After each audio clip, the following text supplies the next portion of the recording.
So I'm just coming out of the movie theater, and I just got through seeing Nosferatu, the vampire movie, the original vampire movie, and here's my review of it.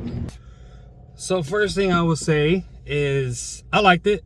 I'm not gonna give it a grade, a rating yet, but I will talk about it in a minute. If you go into this movie expecting to see a vampire movie like modern day vampire movies are, and you'll probably be disappointed. It is the remake of the original vampire movie. And I mean, I don't know too much about the original, and then I think there was another remake because the original was like an old movie that didn't have any sound. It was just, I think it was music and no, there was no how do you say it? There was just subtitles, and then they remade it, I want to believe, and then they actually, I read somewhere, I watched a video that they remade it. But anyways, this version, it was great. Like the cinematography and the acting in it, they're all great. The how do you say it? The screenplay, or the writing in it, like all of the lines and stuff, they seemed like they were very accurate to the time that the movie was out, because I don't know what they call them, but we say can't nowadays, or haven't, or this will. Instead of this will, we say this'll. Like they didn't say any of that. They said cannot, and just like that. Like they're and they spoke like the English, like, and all of the English, what do you call it? Proper English, and their accents were cool, and I would say the creature's voice was really, really scary. There was only a couple of scenes that I got real queasy kind of, and I was like, ugh. And the thing I really, really liked about it was it didn't seem like it was romantic like all of the newer Dracula movies are. Like I like my favorite one, or one of my favorite vampire movies is Bram Stoker's Dracula. But that one has a lot of romance in it, and it's not supposed to be like that. It's supposed to be a horror movie. It's not supposed to be it's supposed to be a scary movie about an evil thing.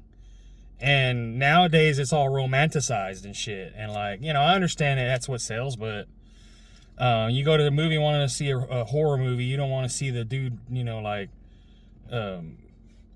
chasing the woman the whole time and being romantic and stuff. But I will say this, the movie felt like it was poetry. There was a lot of poetry going on in the movie. Like, almost like, what is it?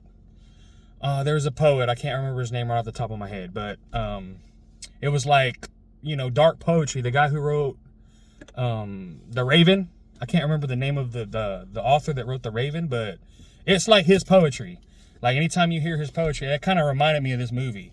Now, the end was great. I'm not going to give it away. No spoilers in this at all. Just that the cinematography was great. They probably did use CGI in here. And I could tell a couple of times that the creature in the movie and, some of the stuff in the movie, it did seem like it was CGI. But it wasn't like totally noticeable, but I definitely noticed. The other thing about this movie is it's real dark. Like, I woke up at 7 a.m. this morning, and the show time for this movie was 5:50. And at about 7 o'clock, I started getting real sleepy because the movie's like this. That's how the movie looks most of the time, even without the light behind me. Like, boom. Like, that's what it looked like. Almost the whole movie. There was some brightness in it, but most of the movie was pretty dark. But I will give this a rating now. The rating I give this movie is a 7.4 out of 10. And to compare it to my favorites are like, I like Bram Stoker's Dracula because it's got great acting in it. It's got a Winona Ryder. It's got the dude that played Sirius Black. Can't remember his name right off the top of my head. But it had who else did it have in it? It had a Neo. I could only remember the names of who they played for sometimes, who they played in sometimes. The Matrix, Neo, Keanu Reeves.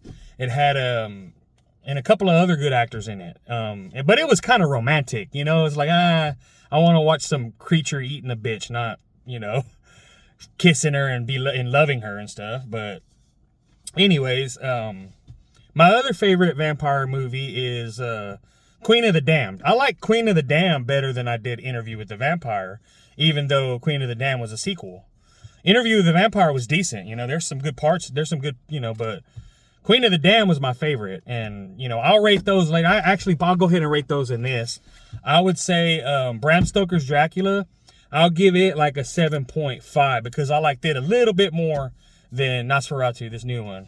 And I plan on going home and watching the old versions. Like I'm gonna watch the first version of Nosferatu, and I'm gonna watch any remakes that they have, just so I can just, you know, have a better idea of what people did with it.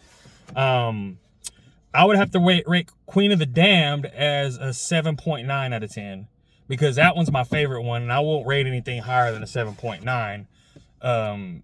There's other vampire stuff that I like, but the new Nosferatu is definitely a 7.4. I think that's what I said the first time. 7.4 out of 10. And I recommend it. I mean, but if you do go watch it, I would recommend you go early in the day. That way you're not sleepy. Or if you go later in the day, make sure you take a nap or drink some coffee if you drink coffee or energy drink. I actually went and got me a Red Bull after I started getting real sleepy. And I stood up in the aisle most of the time away from the people so I wouldn't get on their nerves and shit. This guy's standing up in the middle of the aisle. But yeah, it was a good movie. Also, if you want to stay awake and you get real sleepy in dark movies, I would suggest you not eat anything. You eat something after the movie and not before it, because that makes you sleepy too. But anyways, thanks. Hit the like button and the subscribe button, and I'll see you on the next review.